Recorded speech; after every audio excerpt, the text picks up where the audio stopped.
Caution, this video may contain foul language. So when I moved in here, there was an old alarm system that I got them to remove because the price was too high. It wasn't really set up correctly. There was a lot of audio sensors rather than video sensors. There's all kinds of stuff going on with it. Again, the price was really stupid too. So I didn't want to take that over. The equipment apparently belonged to the former owner. Even after I purchased the house, you know, there was a whole rigmarole with it.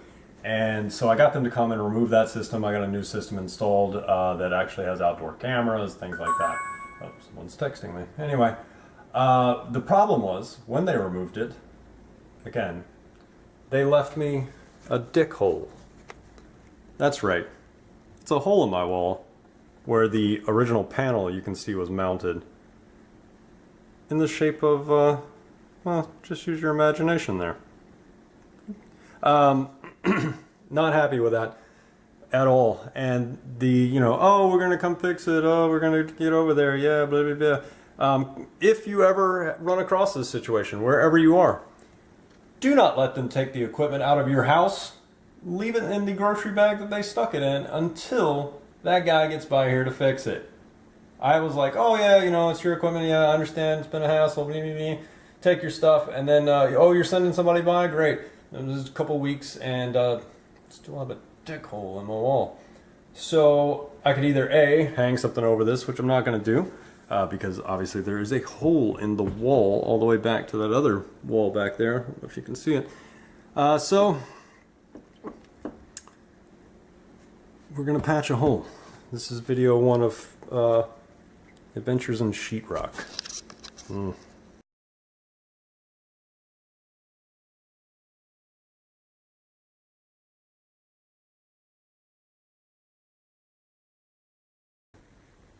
Alright, what we have here, some smackle, mud, whatever, little piece of sheetrock, and I'm letting that dry for about 24 hours because I want to make sure that really holds in there before I sand it down and try to smooth it out. There's going to be another coat on top of this, but I really want that piece of sheetrock to hold in there really well. I think that's going to work. We shall see once it dries, and I put a little bit of pressure on it just to test it out on these corners.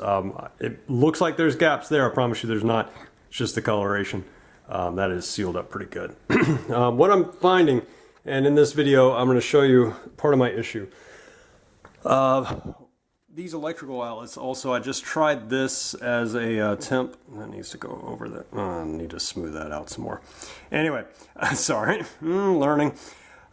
These outlets there's gaps, and even with the plate on there you can just see that gap, and for whatever reason that's bugging the crap out of me, just because I just don't want to see them. Also, this one is right next to the air return vent, and I noticed, and there's still some in here, a lot of fuzz, like linty fuzz is built up around an electrical outlet. That to me screams fire hazard.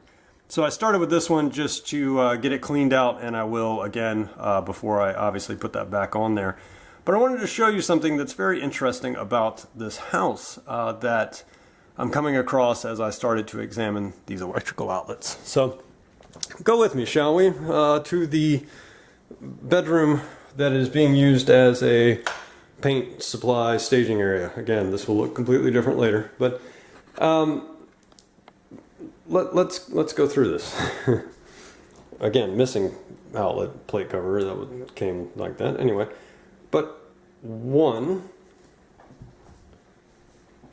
2, 3, 4, 5. I promise you it's back there. 6 electrical outlets in a bedroom that is this size. No overhead light, but 6 electrical outlets. I've lived in apartments with fewer than 6 electrical outlets. It's very interesting.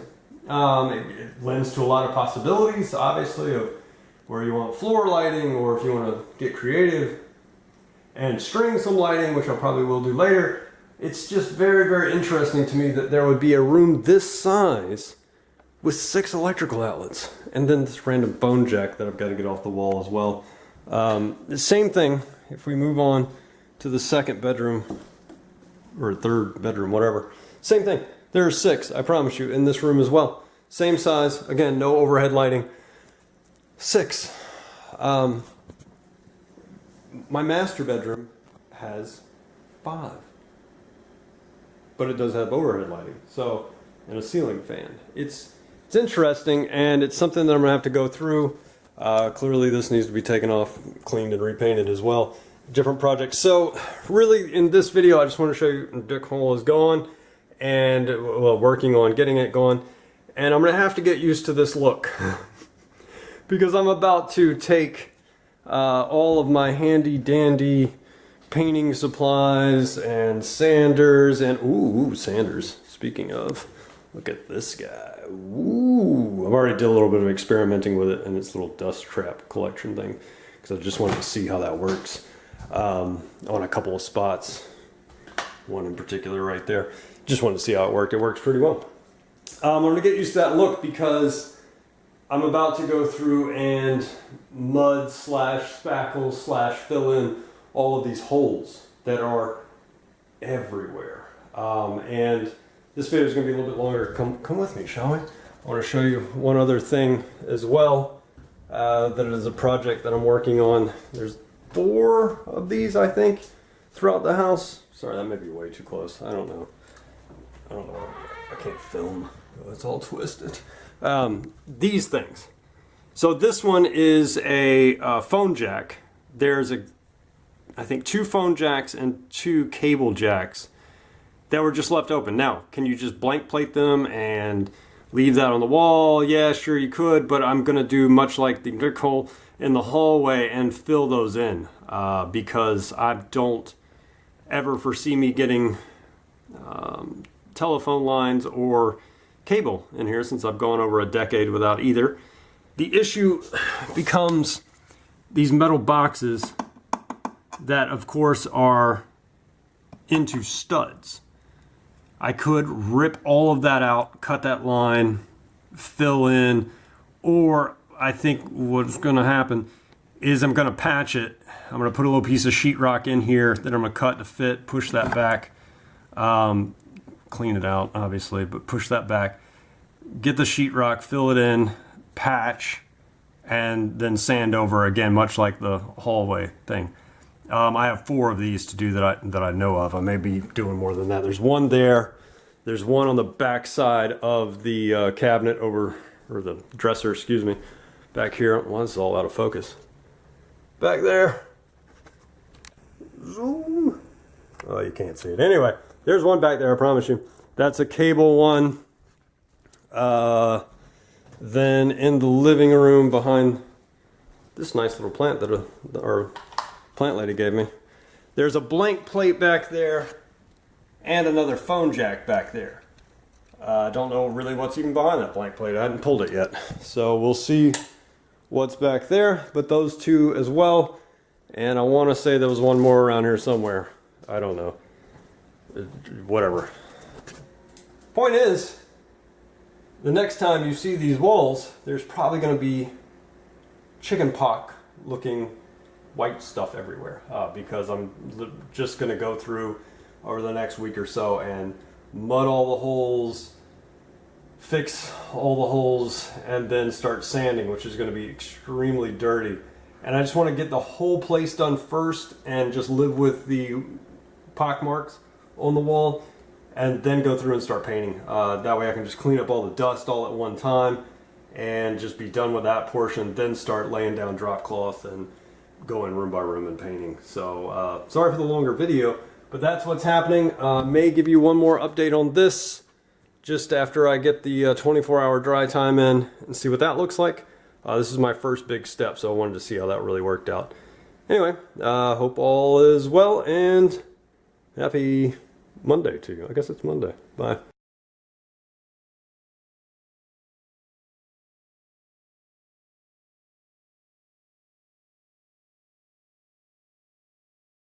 So just a quick pause here while I'm waiting on these to dry. Again, 24 hours, but I am out, got spackling out, and I am working on patching holes.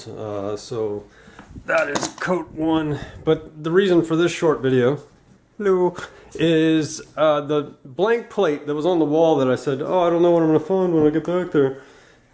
I still don't. I've taken it off. As you can see, I'm working on getting all this crap out of the way, and that's going to require some work. But I brought the flashlight because I don't know what that is. It's hard to really see on this video. It almost looks like a threaded pipe of some sort with this brass bar kind of running across, and I assume it's brass. It could be steel and it's just kind of corroded. I can't really tell. I don't know what's happening in here, so the blank plate is going to go back on the wall because I don't want to mud it up. It looks like this is kind of, you know, whatever. There's definitely a box here. It's definitely all around. It's not hot, obviously. I've stuck my finger in it just to be sure. But I don't know what's happening, but it's a full case box. I mean, it's not even just like an insert box. It's a full case box. So I'm going to put the, rather than trying to cut a piece of drywall, which it looks like it's been mudded over in the past anyway, rather than cutting another piece of drywall and sticking it in there like I did on the other two in the bedroom, and I'm going to do on that one, I'm just going to put the blank plate back on there and kind of live with that because it seems much of a mystery to me. If anybody knows what that is, feel free to let me know. The blank plate will be here for a while. So anyway, that's what's going on down here. Lots of staples on the floor, so if you're in bare feet like a fool, you know, watch where you're stepping.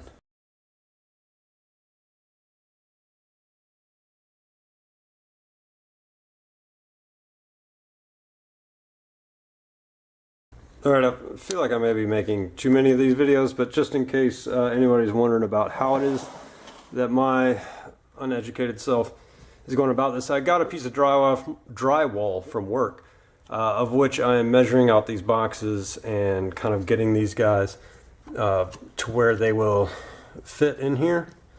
This one's a little crooked, that's why my drywall piece is a little crooked. Anyway, and what I'm doing before I do this, I'm just demonstrating that, yes, I have measured this so it'll fit inside this box, is I'll take a little bit of the compound, get it all around the edges and a little bit on the front, get it in there to where it fits pretty flat with the actual embedded metal box right there. Then I'm just taking a typical drywall patch, flapping that over so it covers all of the area. Even though I've sanded this down and wiped it clean already, I just kind of want that whole area to be covered. And then again, that's why the ones in the bedroom look so big, is because I'm taking this and really just making sure I've got a good patch on there with all of that, letting it dry again for 24 hours. Come back tomorrow, make sure there's none of that mesh screen or anything showing through, patch that, let it dry, and then when I get to sanding, I'll just go over these like the rest of the wall where there's spots, you know, like this, that just need to be sanded down off the wall to make them level. As I'm going, if I find any kind of nicks, dings, I'm also throwing some spackle in there. Here we go.